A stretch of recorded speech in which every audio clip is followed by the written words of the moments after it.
Well, I hope you had a wonderful Thanksgiving weekend and that you came back all refreshed. We had a great Thanksgiving at my house. At my house, we did all of the typical Thanksgiving things. We had the great Thanksgiving food. We spent a lot of time with family, and half the family nearly died of dysentery.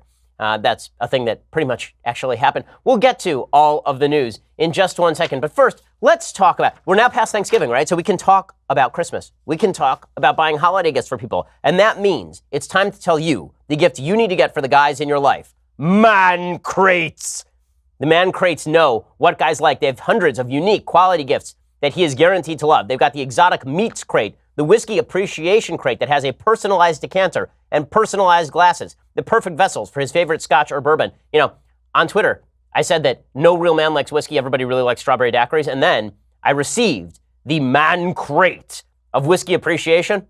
And I have to admit, it's rare that I had made a mistake. But I will say the man crate of whiskey appreciation is pretty fantastic. Also, they've got the grill master crate, the knife making crate. They've got all sorts of great gifts. And here's the best thing about the man crates. You get to find out whether he is indeed a man because they give you this crate. It's like a wooden crate with an actual crowbar. And then you have to pry open the man crate in front of everyone. See, I didn't want to humiliate myself. So instead, I just let my children try to do it for like half an hour. And then when I did it, it took me 29 minutes. Then I looked like a real man. Listeners of this show, buy one gift and you'll get the second gift for 25% off when you go to mancrates.com/Ben. The offer is only for the holidays. Buy one gift. Get the second 25% off at mancrates.com/Ben. That is indeed mancrates.com/Ben for that special deal. I love that advertiser. Okay, so let's talk about the news, because a lot of stuff happened over the weekend because people just couldn't leave things alone, could you? You just couldn't leave it alone. You couldn't just go enjoy Disneyland. You couldn't just enjoy the turkey. Instead, we had to have a bunch of news. So here is the latest. Over the weekend, hundreds of immigrants tried to storm the border. So we were told, as you recall, that immigrants would not, in fact, try to storm the border in this migrant caravan. I was one of the people saying that this was a little overestimated. It wasn't going to be thousands of people trying to storm the border. In fact, it was not thousands of people. It was a couple of hundred people. I think one person actually made it across the border and then was immediately chased back across the border. But tear gas was fired at these crowds because some of these people were throwing rocks at Border Patrol agents. And here is what it sounded like when hundreds of people tried to storm the border between Tijuana and the United States. So you can see these folks breaking through a fence, running across no man's land toward the next fence. And Border Patrol showed up. And they're flying. What I do love about this is that you can see that some of them are flying the flag of Honduras. And Alexandra Ocasio-Cortez, the new congresswoman from New York, in all of her wisdom, she said, well, this is just like refugees, like when the Jews were trying to flee Nazi Germany. Well, when the Jews were fleeing Nazi Germany, they didn't arrive at Staten Island, at Liberty Island, with the Nazi flag on them, right? If you're actually fleeing a place because of political asylum needs, you typically don't fly the flag of the place from which you are running. Also, the vast majority of these people are not coming because of political violence. The vast majority of these people are coming for economic necessity, which is a fine reason to try and enter another country, but you have to do so legally. You don't get to try to break through the fence. And that was not just that video. There's also video of people who are pushing and trying to push through the fence while shouting, yes, we can. Here they were at one of the border patrol stations at one of the big walls, and they actually tried to force open the fence.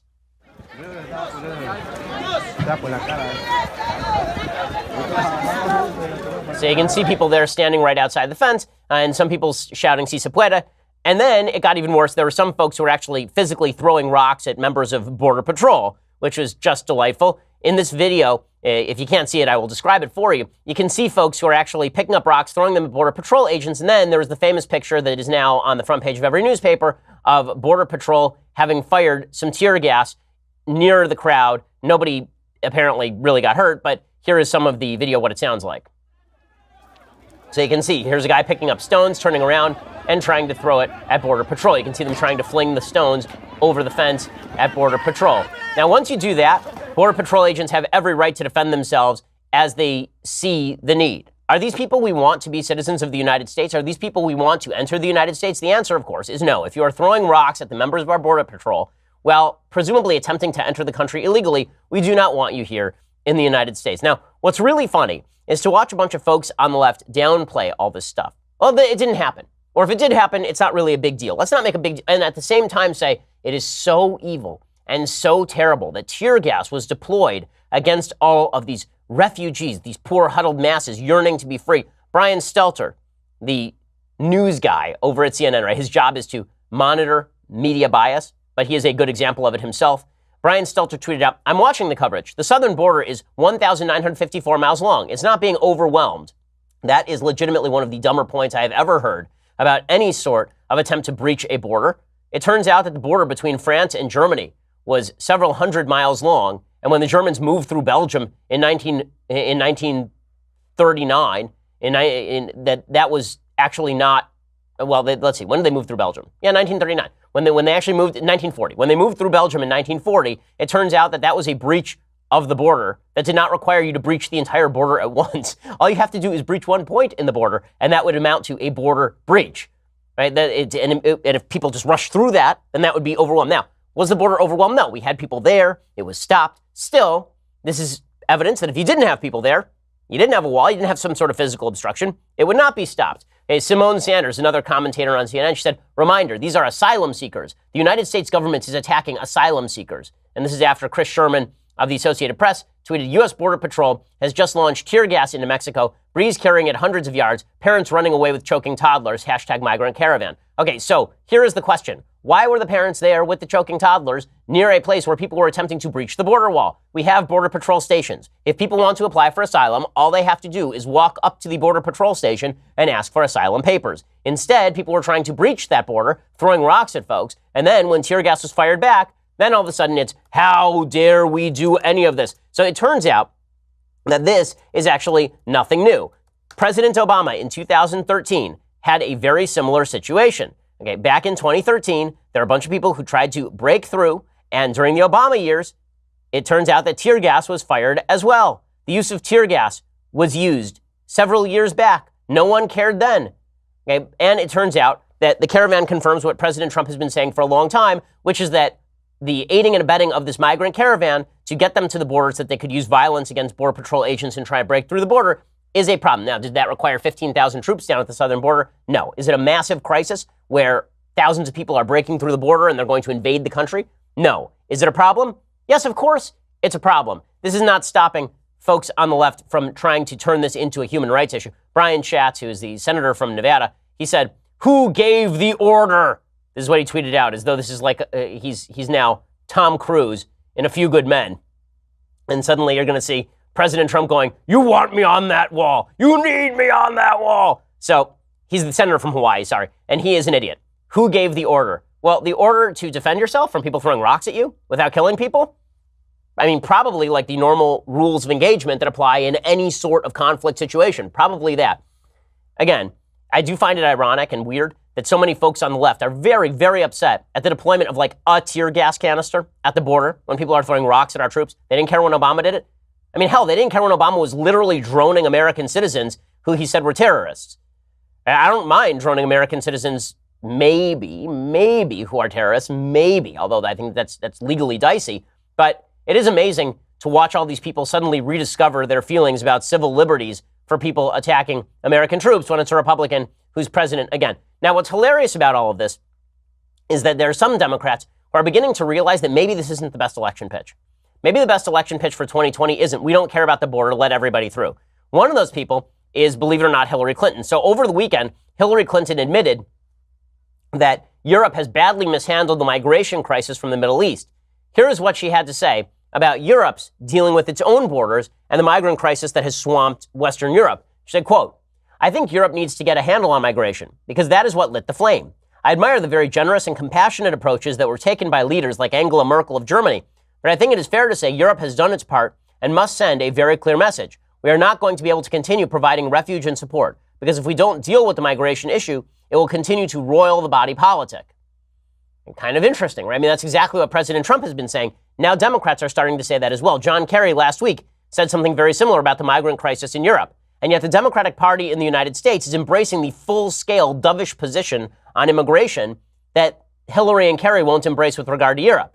So why is it okay for us to talk about the migrant crisis in Europe, but not to talk about the migrant crisis with regard to Mexico? The answer, of course, is because President Trump is not responsible for immigration policy in Europe. He is responsible for immigration policy in the United States, and that means that they have to yell at President Trump no matter what. Still, members of the left continue to push and promote the most left-leaning version of what immigration policy should be, including, of course, the op-ed page over at the New York Times. There's a piece by a woman named Jessa Crispin over at the New York Times called "Marrying Him Was Political. Sponsoring His Visa is for Love. A romantic, pragmatic green card wedding day." And here's what she says. Again, this is the New York Times promoting immigration fraud, basically. She says, "We were sitting in a dive bar in Kansas City, Missouri, with 2 whiskey sodas, and the man I had met only 10 days before said he had an important question to ask me. The last important question was, what is your relationship to potato chips, which he'd asked while gesturing to the many bags of various flavors piled in my pantry. So it wasn't as if I was expecting anything electric to come out of his mouth. I looked at him, and he said with a steady gaze, 'Would you marry me?' I felt the strangest thing, not joy, not shock, not fear. I felt calm. Calm, as everyone who knows me is aware, is a rare feeling for me. But first, I had to make sure he wasn't making fun of me. 'Is that a hypothetical or a practical question?' 'Both,' he said. Then yes. We ordered another round, set a date for our courthouse wedding 4 days later, and immediately began to text our friends. 'What? Why? Are you sure?' I ignored them. Drunk on whiskey and other stuff, we stumbled out of the bar. This is obviously a recipe for excellent decision-making. As I stood on the curb to hail a cab, he ran to the drugstore next door. 'Just need to get something.' He came back, his arms full of potato chips, bags of every flavor they had on the shelves. But marriage is not about love. It is about politics. All of my adult life, I have argued for the abolition of marriage, because marriage is a series of rights unfairly distributed to men and women who have found love, or have deluded themselves into thinking they have found love. If romantic love is its own reward, as every Hollywood film and novel in the women's fiction section at the bookstore would have us believe, then why pile on tax breaks, hospital visitation, health insurance, immigration assistance, and all the rest of it? Having a successful love life should not have a determination on whether you live or die." Okay, so this gets even more idiotic, but the bottom line is that this woman basically married the guy in order so that he could get immigration. He said, "Holding my partner's hand at the immigration lawyer's office, I wanted so much to give this to him. A stabilized future, the ability to live and work where he wanted, a larger canvas for his ambitions. And yet something in me started to draw back at that moment. A whirlwind adventure of love and romance started to look like a strategic seduction. He might fear that I might be mercenary. I kept thinking of that line, spoken by Morris Townsend in the movie, The Heiress, based on Henry James's Washington Square." Okay, and this entire article just goes on to describe how this woman basically married the guy so that he would be able to get an immigration, a green card, basically. She says, "Marrying him was a political act. Sponsoring him for a visa is a devotional act. We're amassing a file to prove that the relationship is real and not a transaction. The American government gives you a list of things it will be looking for to provide the legitimacy of your love." She said, "The file wears on both of us. Pictures we take of each other are both for us and for the government. When I say, 'What's your niece's name again?' I'm asking it to set it into my brain for the eventual quiz, not out of curiosity." Just delightful. Just delightful. So the New York Times promoting essentially immigration fraud at the same time that people are storming the borders. That's just wonderful. We'll get to more of the left's failures on immigration and why President Trump has an actual opening here in just a second. First, let's talk about how you need to mail a bunch of stuff. Okay, we are coming up on the holiday season. That means you're going to be mailing a lot of stuff. Do you really want to schlep all that stuff down to the post office? Post office is great. Do you really want to schlep it there? Or would it be easier for you if you could just get the exact postage, print it out, stick it on package, and then wait for the post office to pick it up from your house or from your office? The answer, of course, is the latter, and that's why you need Stamps.com. Stamps.com brings all the services of the U.S. Post Office directly to your desktop. Buy and print official U.S. postage for any letter, any package, any class of mail using your own computer and printer, and then the mail carrier picks it up. No trips to the post office required. Could not be easier. Stamps.com not only saves you time, it saves you money because you're printing the right amount of postage every time. You're never overpaying. And with Stamps.com, you get discounts on postage too. They can't even get at the post office. Stamps.com is a fantastic gift this holiday season. Go to Stamps.com right now because we use it here at Daily Wire offices. I use it at my house as well. And right now, you can enjoy the Stamps.com service with a special offer that includes a 4-week trial plus postage and a digital scale without long-term commitments. Go to Stamps.com, click on the microphone at the top of the homepage, type in promo code Shapiro. That's Stamps.com, promo code Shapiro. Go check it out right now, Stamps.com, promo code Shapiro. So as I say, President Trump now has a big win on the way here because the left has pushed too hard on the border issue. They keep saying that open borders are fine, that our guys should not be able to protect themselves. They keep yelling at President Trump about why the border basically needs to be left unprotected, why the wall is a stupid idea. And Trump has been warning for a long time that these folks were going to try and break through. All he required was a little bit of video of people breaking through to justify his questions. And then it turns out people did exactly that. The attempt to downplay this by the media is simply an attempt to back a narrative that they had been laying out that was subjective, not objective. It's once again an indictment of the politicization of the media. Now, there are people who have been trying to cover this objectively, saying, okay, well, there are people coming to the border. That's not great. If they try to break through the border, they should be treated as criminals because they are criminals at that point. Also, sending 15,000 troops to the border, not necessary. A lot of those folks are there superfluously for political purposes. But illegal immigration is a problem. Right? That'd be the most objective way to cover this. The media, however, was fully invested in the idea that the migrant caravan not only was a big nothing, but that it was created just for purposes of the election itself. And then once the election was over, Trump forgot about it, except now it's back in the headlines. Why? Because it turns out it was an issue after all. It was an issue after all. Okay, now, speaking of saying the unsayable, as President Trump has been doing on immigration, we got to talk about Twitter and social media, because what Twitter and social media have been doing over the last week and a half, really, really astonishing. So over the weekend, there's a guy named Jesse Kelly. Jesse Kelly is a former Marine. He's a conservative writer and radio host. He was banned from Twitter on Sunday. He's been given no excuse by Twitter why he was banned. According to the explanation and screenshot provided by Kelly to the Daily Wire, this is a piece by Amanda Prestigiacomo, Twitter violated its own policy by not informing him of the content that apparently earned him the permanent suspension. Kelly claims the only communication he had with Twitter regarding the ban was the following message: your account was permanently suspended due to multiple or repeat violations of the Twitter rules. The account will not be restored. Please do not respond to this email, as replies and new appeals for this account will not be monitored. So they basically just killed his Twitter account. Ultimately, they just destroyed it. And the fact that Jesse Kelly was banned from Twitter, he'd been talking about this in advance for a long time, that Twitter was cracking down on conservatives. Basically, Jesse Kelly is banned for no reason. Louis Farrakhan still gets to call the Jews termites. So all of this is going really well over at Twitter. It gets even worse over at Twitter. Basically, I have about 1.8 million followers on Twitter, somewhere in that neighborhood. I expect to be banned any day from Twitter. Why? Because I maintain that a man is a man and a woman is a woman. Twitter has now adopted a policy. I'm not kidding you. This is a massive social media network with a certain amount of immunity to lawsuit. Okay, because they're treated as they're treated as a common carrier, basically, even though they are in fact an editorial website. As I've talked about before, they're being treated like a phone line, right, as though they have no editorial discretion. They're using editorial discretion now in vast ways, and because of that, it seems to me that they should be relieved of their presumption of non-guilt when it comes to violations of copyright law, for example. As I've said before, legally speaking, the Daily Wire, we here at the Daily Wire, if we run a libelous story, we are liable for that. We are legally liable for that. You can sue us for that. That's because we are an editorial website and we make editorial judgments, and you can sue us if we run something libelous. Okay, if something libelous appears on Twitter, Twitter is not sued for that. Why? Because it's like a phone line, right? They're not discriminating based on content, except they are discriminating based on content. Listen to the insanity of this story. Twitter is now outright banning science. They are banning science outright for political purposes. This is according to Pink News, a website from the UK. Twitter has now prohibited misgendering and dead naming on its platform in an effort to curtail anti-trans abuse. The social media company has changed its rules to ban the practices and has warned that any user who deliberately targets a trans person in these ways may face permanent suspension.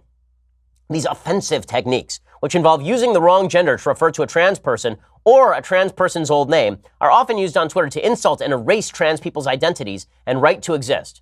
This is such propagandistic nonsense. The only way to erase somebody's right to exist is to kill them, right, or to jail them. Okay, nobody's talking about doing any of this with transgender people. But if the idea is that I now have to say that Caitlyn Jenner is a woman, I'm not doing that. And if the idea is that Bradley Manning, right, he changed his name legally to Chelsea Manning. My rule about names, by the way, is that I am more than happy to use the name to which you legally change your name, because people can change their names without changing the underlying sex. But I'm not going to grant you in public discourse about the nature of sex. I'm not going to suggest that you're a member of the biological sex to which you do not belong. It's illogical and it's foolish, and it destroys boundaries that nature created and that you cannot put asunder simply because you want to. But Twitter now says that if I refer to Chelsea Manning as a man, that they could ban me. If I say Caitlyn Jenner is a man, they could ban me. And if Jesse Kelly says Caitlyn Jenner won a medal as Bruce Jenner, or that Chelsea Manning was convicted as Bradley Manning, then Jesse Kelly could be banned permanently from Twitter. This is what dead naming is. Dead naming is the idea that you are insulting someone by using the name that they were born with and that they experienced most of their life with. And so if you use their old name, so I guess if we use Cassius Clay, is that also dead naming? Because that was Muhammad Ali's name until he changed it in the middle of his boxing career.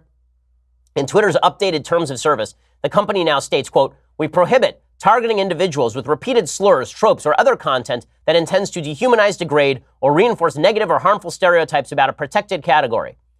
Weird, because I remember when Louis Farrakhan is still on Twitter and he called the Jews termites. That was weird. I remember when I received 7,400 anti-Semitic slurs in the course of 6 months in 2016, and the vast majority of those people were never banned. They say that this includes misgendering or dead naming of transgender individuals. This is absurd in the extreme. Absurd in the extreme. It's anti-scientific in a very real way.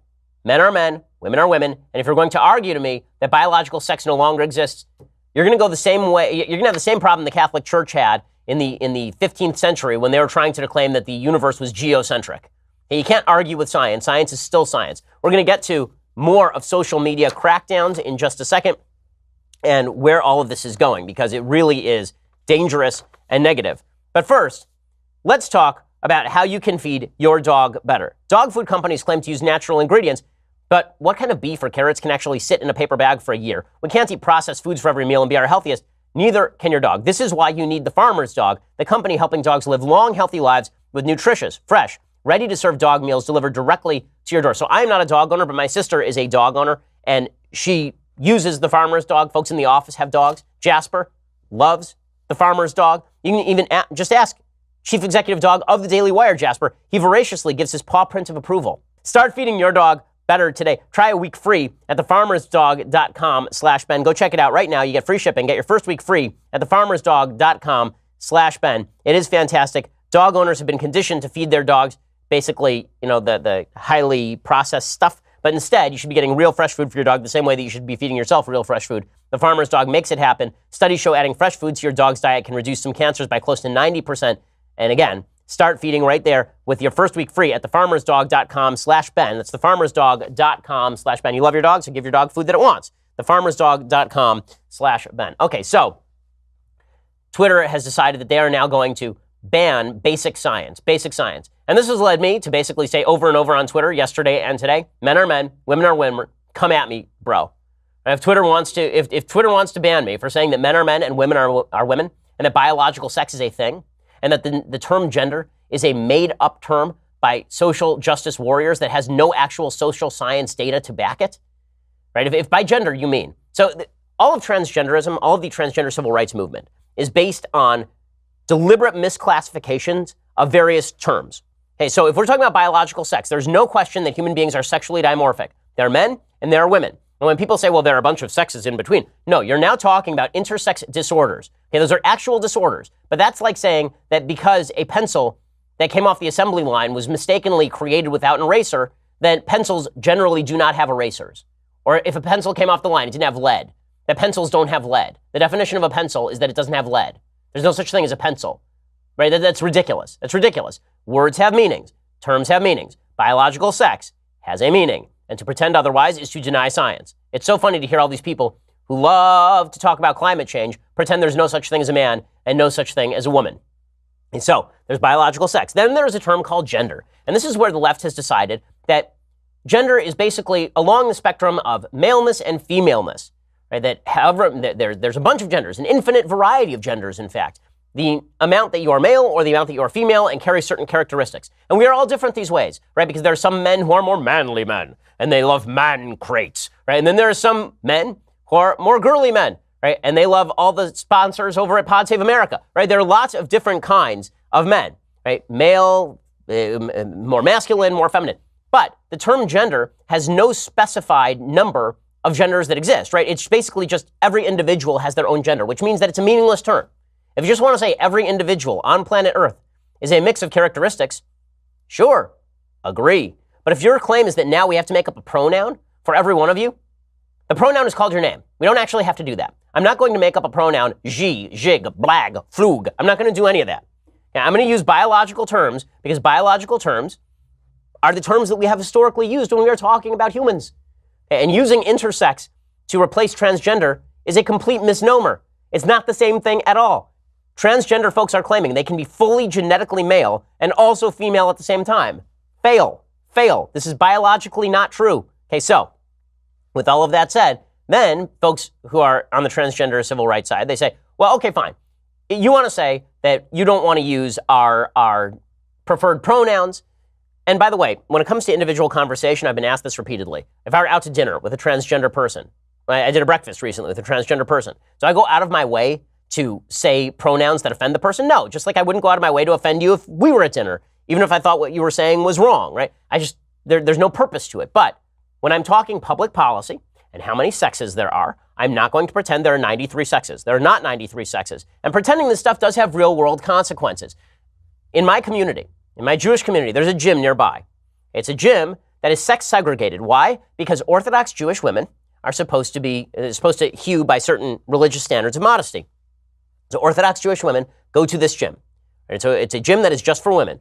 Well, last week, apparently, there was a man who walked into that gym and said, I'm a transgender woman. And then not only did he walk into the gym and claim that he was a transgender woman, he then proceeded to disrobe in front of all the women. They have individual locker rooms, like small private spaces where he could change.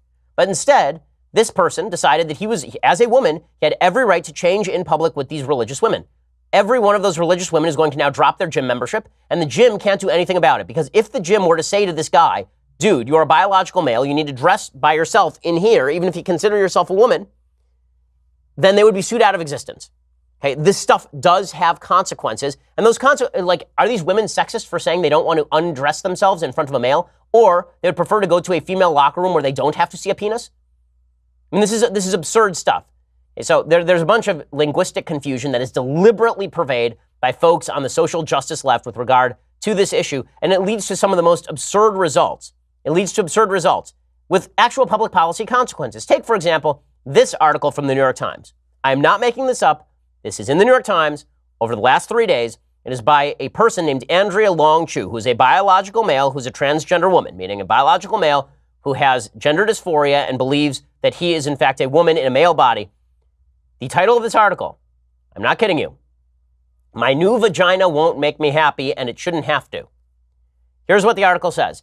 Next Thursday, I will get a vagina. Like where? Best Buy? How's that going to work? Like it's a Cyber Monday sale.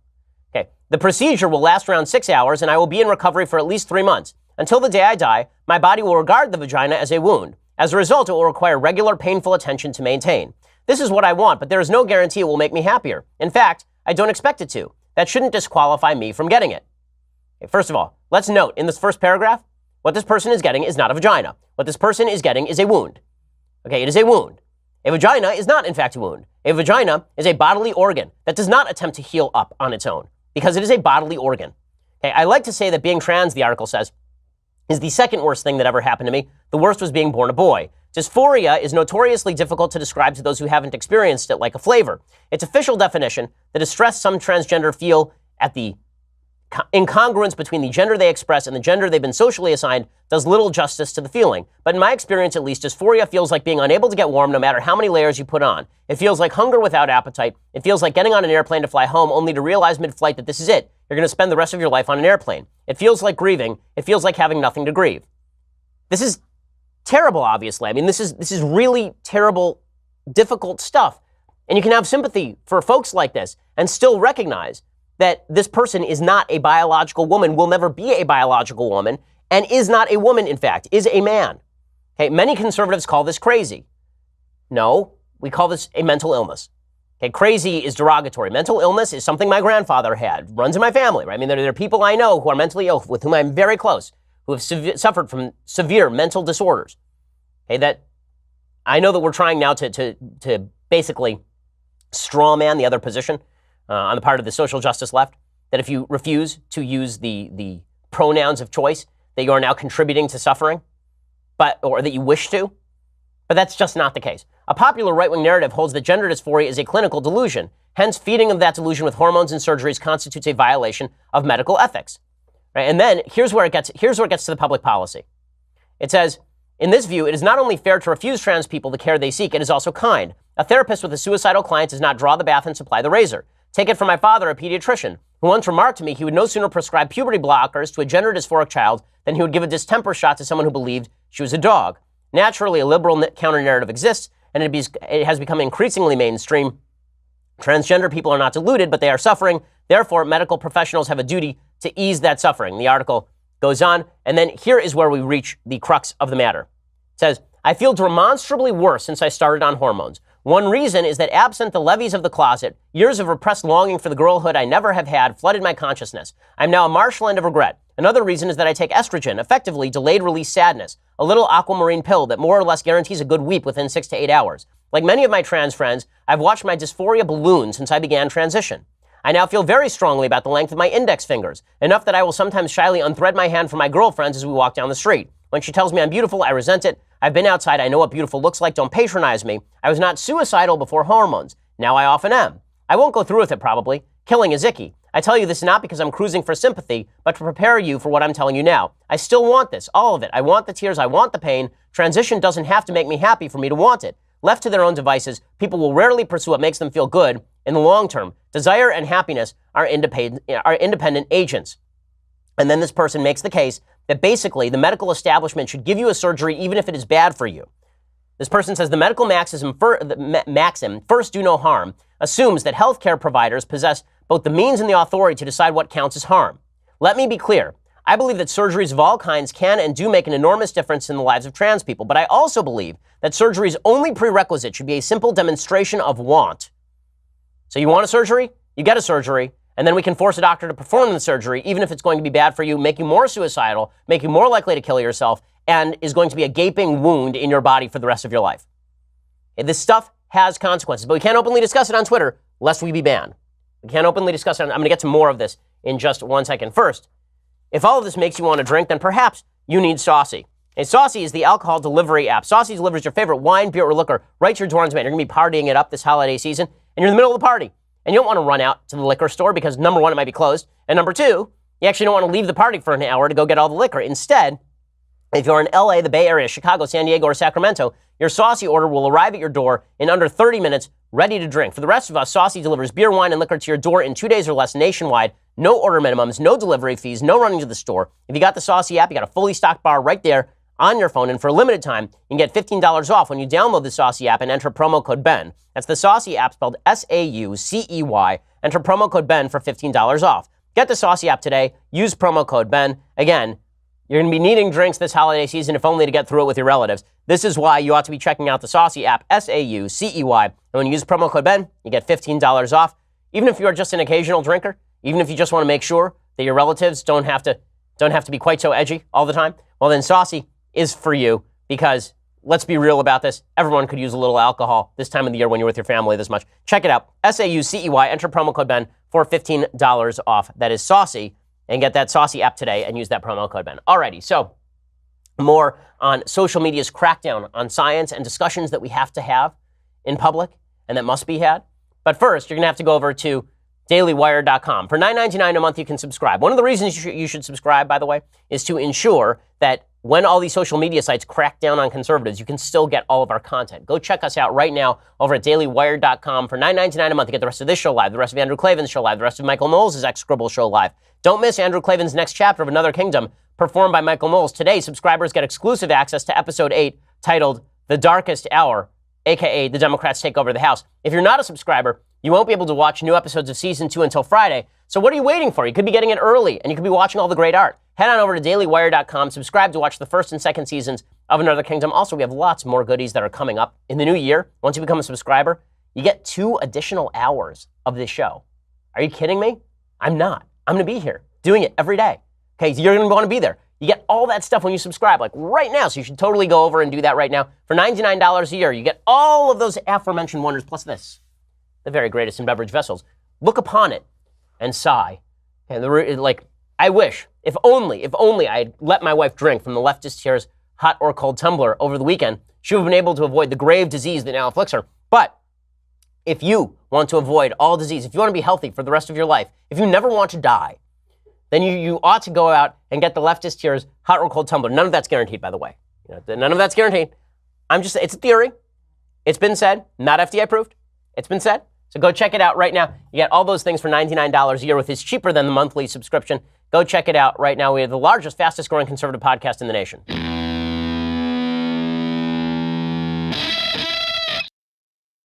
So Twitter is cracking down on all expressions of science with regard to sex. Twitter is refusing to allow any sort of conversations about the nature of gender dysphoria, when gender surgery sex reassignment. Sex cannot be reassigned, by the way, because it was never assigned in the first place. To be reassigned, sex would have to be assigned. It was not assigned. You were born with it. Okay? Any more than I was assigned my foot, and cutting off my foot would be reassigning my foot. Okay? That's not how this works. Just because you changed the body part that we're talking about here does not mean that you had your sex reassigned. Okay? So this whole thing is really absurd. The language of it is absurd, but Twitter is now going to enforce it. Okay? This basic censorship is un-American. It's un-American. Twitter is acting in un-American fashion by shutting down necessary public policy conversations on the basis that is offensive to someone. Okay? This is feelings over fact. And let's be real about this. If Twitter believes that it is now the job of Twitter to prevent social conversations on important public topics because some people may take it the wrong way, then Twitter is going to be banning everybody except for Jack, who apparently has all the right views, Jack Dorsey, the head of Twitter. It's not just Twitter, by the way. There's a report that got very, very little attention when it was reported in the Wall Street Journal a little bit earlier this year. It's amazing that this didn't get more attention. The Wall Street Journal reported 2 weeks ago that Facebook's Mark Zuckerberg pressured a top executive at his company to apologize for his support of President Trump in the 2016 election and then issue a letter just before the election explaining that he had switched his support to Libertarian Gary Johnson. According to reporters Kirsten Grind and Keach Hagee, Oculus founder Palmer Luckey says he was put on leave and then fired for his support for Trump. The Journal reported, quote, in the fall of 2016, as unhappiness over the donation simmered, Facebook executives, including Mr. Zuckerberg, pressured Mr. Luckey to publicly voice support for Libertarian candidate Gary Johnson, despite Mr. Luckey's years-long support of Mr. Trump, according to people familiar with the conversations and internal emails viewed by the Wall Street Journal. Luckey ended up negotiating a $100 million settlement, an acceleration of stock awards and bonuses he would have received thanks to his sale of Oculus VR to Facebook in 2014. Facebook denied he was fired for his political views, but Luckey was a supporter of President Trump for years, going back to 2011 when he urged Trump to run for president by mail. In September 2016, the Daily Beast reported Luckey had given a $10,000 donation to Nimble America, which was an anti-Hillary ad group focused on trolling her. Luckey then apparently posted on a Reddit chain under a pseudonym regarding Clinton. He posted, Hillary Clinton is corrupt, a warmonger, a freedom stripper. Not the good kind you see dancing in bikinis on Independence Day, the bad kind that strips freedom from citizens and grants it to donors. Facebook employees complained about Luckey, with engineering director Srivinas Narayanan writing, quote, multiple women have literally teared up in front of me in the last few days. Some developers said they wouldn't work with Luckey. Luckey denied he'd posted about Clinton under a pseudonym. He added he was a libertarian who voted for Gary Johnson. Here is what the Journal report said. I need to tell you that Zuckerberg himself drafted this, and details are critical, said Facebook Deputy General Counsel Paul Grewal. He wrote to a lawyer for Luckey in a September 2016 email attaching an early draft of the statement. The draft said Luckey would not be supporting Trump in the election. Luckey told people he did vote for Mr. Johnson, but only to avoid having his credibility questioned if he was asked about the issue under oath in unrelated litigation. The apology went through many drafts. Luckey ultimately approved changes suggested by Facebook, according to people familiar with the process. Amazing stuff. So Facebook basically took out a guy for $100 million after trying to force him to say that he didn't vote for Trump and voted instead for Gary Johnson. These social media companies do not appreciate basic political views from anywhere to the right of center. Anywhere. And it's gradually moving from the fringes. So there are a bunch of conservatives who you see, pseudo-conservatives and conservatives on Twitter and on Facebook, and they're like, well, if they ban this guy, if they ban Alex Jones or Laura Loomer or people who we find unpalatable, well, the alligator will eat us last. Right, the alligator will eat you last, and then it will eat you. Right? I despise Alex Jones. I think that Laura Loomer is a crackpot. That doesn't matter. And the fact is that once you start banning people for a political viewpoint that is non-violent in orientation and is non-slanderous and non-legally actionable, you end up at a place where the only approved opinions are the approved opinions of Mark Zuckerberg or Jack Dorsey. That's what's happening here. And you can see it manifest. It's so funny how strange new respect from the left only lasts as long as you're a useful tool for the left.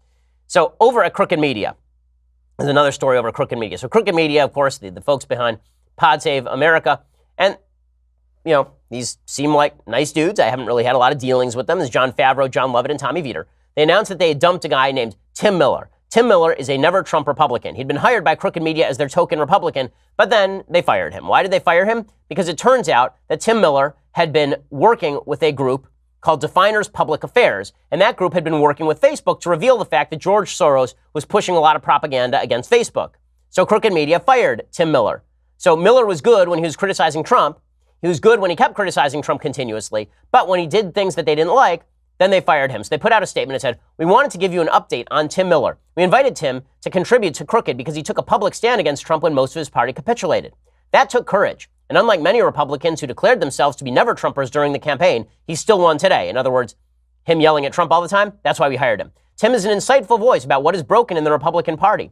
He has repeatedly denounced racism and bigotry from Trump and other Republican politicians. But when we read the New York Times story about Facebook's campaign to discredit its critics, we were surprised and angry about the role that Definers Public Affairs, the firm Tim sometimes partners with, played in that effort." So Tim Miller, gone. The strange new respect the left feels for some people on the right lasts only so long as they believe that those people are tools of the left. The minute that those people suddenly become not tools of the left, then they have to be dumped on the side of the road as soon as possible. Okay, in other news, things getting very, very dangerous over in Ukraine. According to the Kiev Post, at an emergency meeting late on the night of November 25th, the military cabinet passed a resolution to impose martial law in Ukraine in the wake of an attack on and seizure of Ukrainian Navy boats by the Russian Coast Guard in the neutral waters of the Azov Sea on November 25th.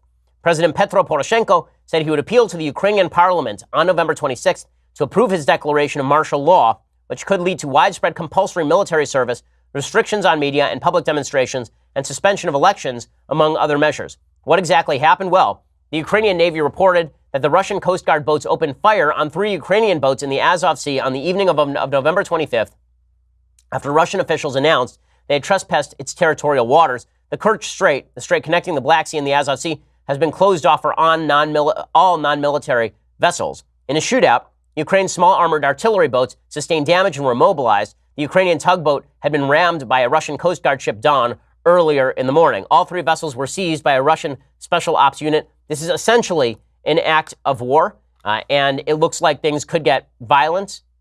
It could get violent very quickly here.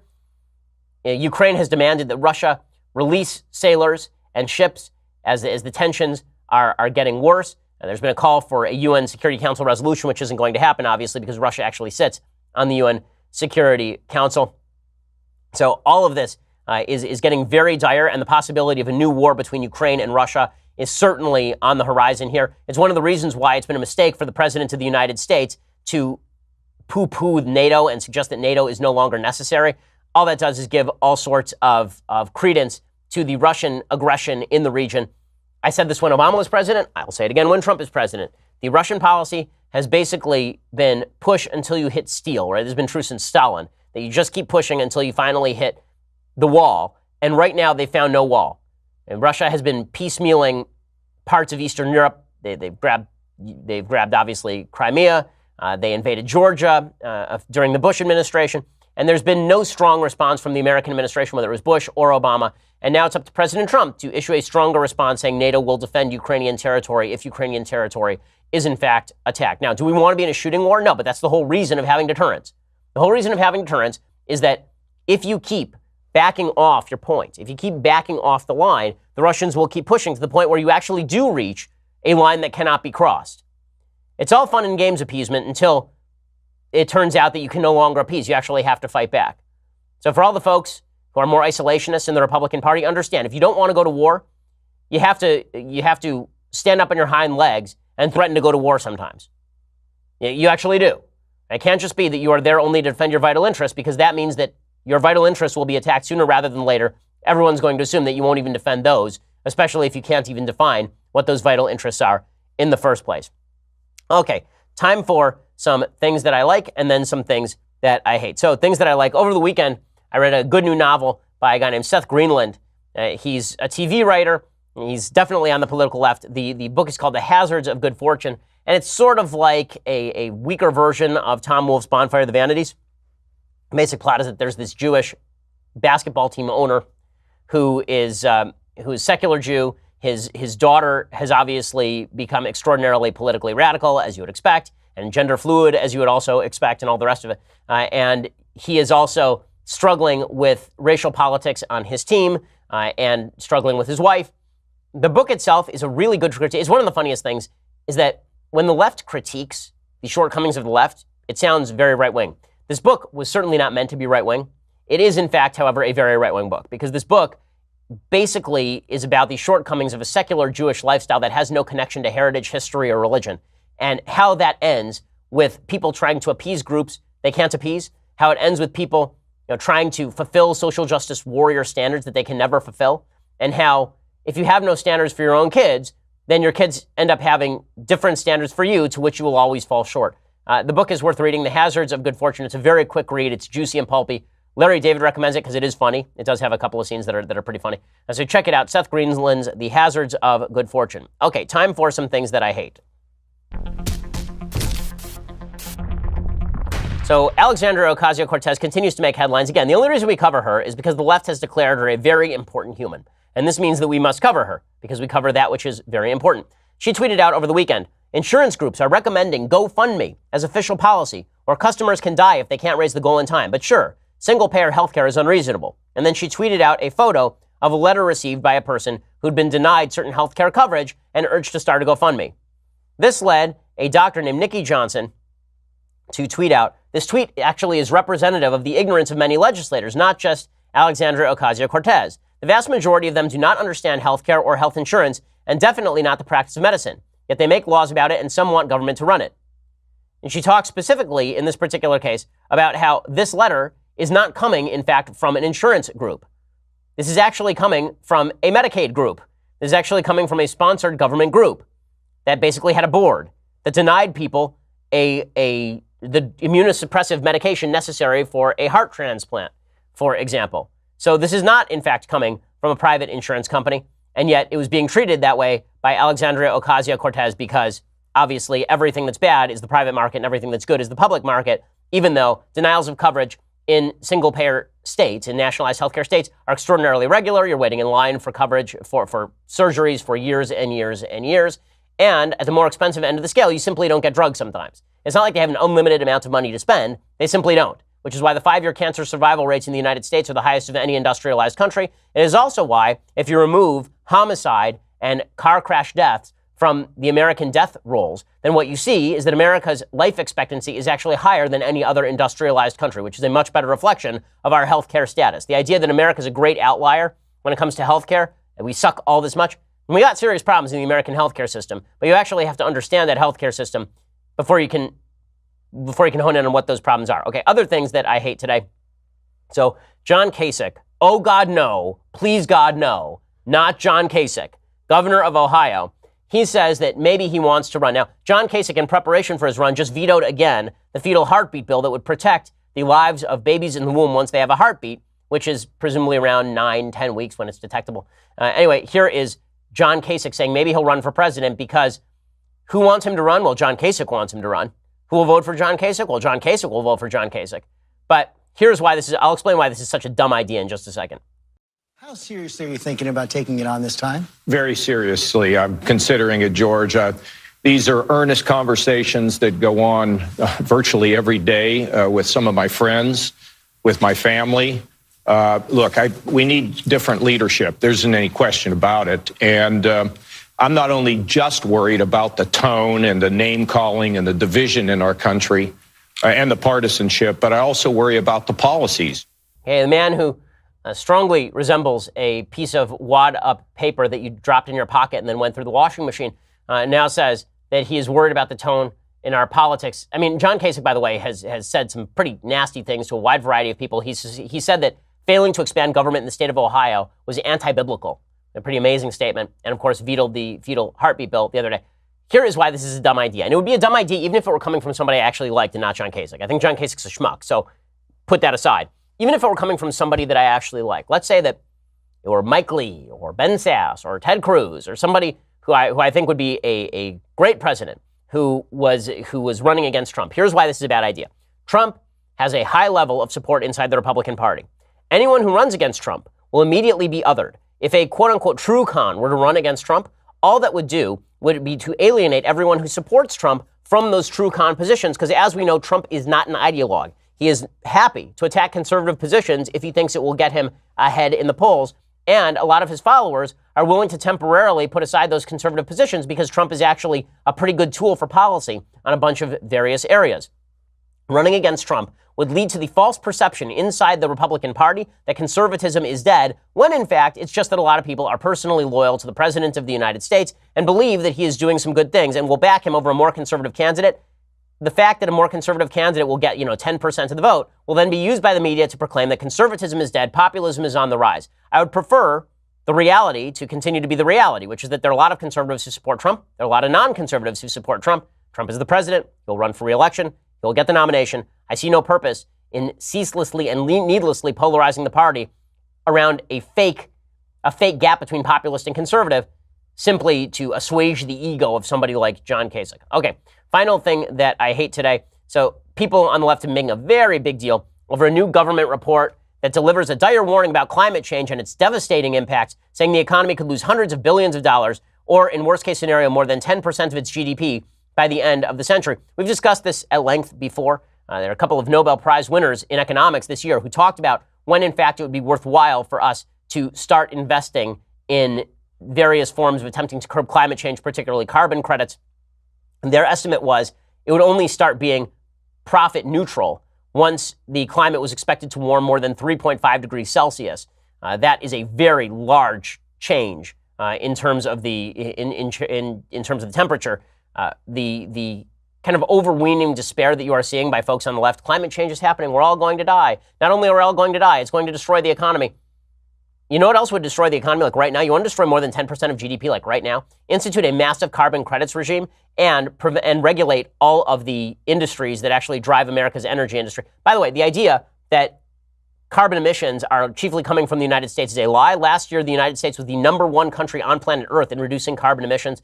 Other countries that are developing, like China and India, are mostly responsible for the increase in carbon emissions. They are signatories to the Paris Accords, but the Paris Accords are dumb because the Paris Accords basically say that China has no obligation to cut emissions until like 2030, which means that they're going to continue emitting at extraordinarily rapid rates, even as the U.S.'s additional technology and wealth allow us to take environmentalism more seriously. That's not stopping the left, though, from saying that climate change is going to kill everyone, we're all going to die, and we'll pretend there are no downsides to any of this stuff, even as there are riots in Paris. Okay, there are riots happening in Paris. Frank Buehler, this is according to the Agence France-Presse, Frank Buehler is a leader of the protesters who have barricaded French highways over the past week.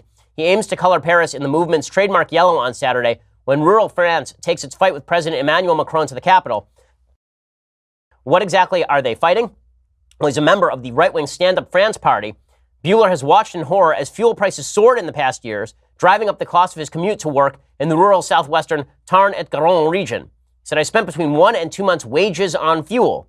He says that this is because of anti-pollution taxes, this is because of carbon credits. So there are, in fact, a bunch of serious consequences to taking the sort of action folks on the left are urging. A 23% rise in the price of diesel in the past year is what has happened in France. The government has linked the price surge to world oil prices, but the yellow vests accuse Macron of punishing motorists while slashing taxes on business and the wealthy. Basically, there's a massive gas tax in France, and a lot of it has to do with attempts to fulfill the pledges of the climate accords.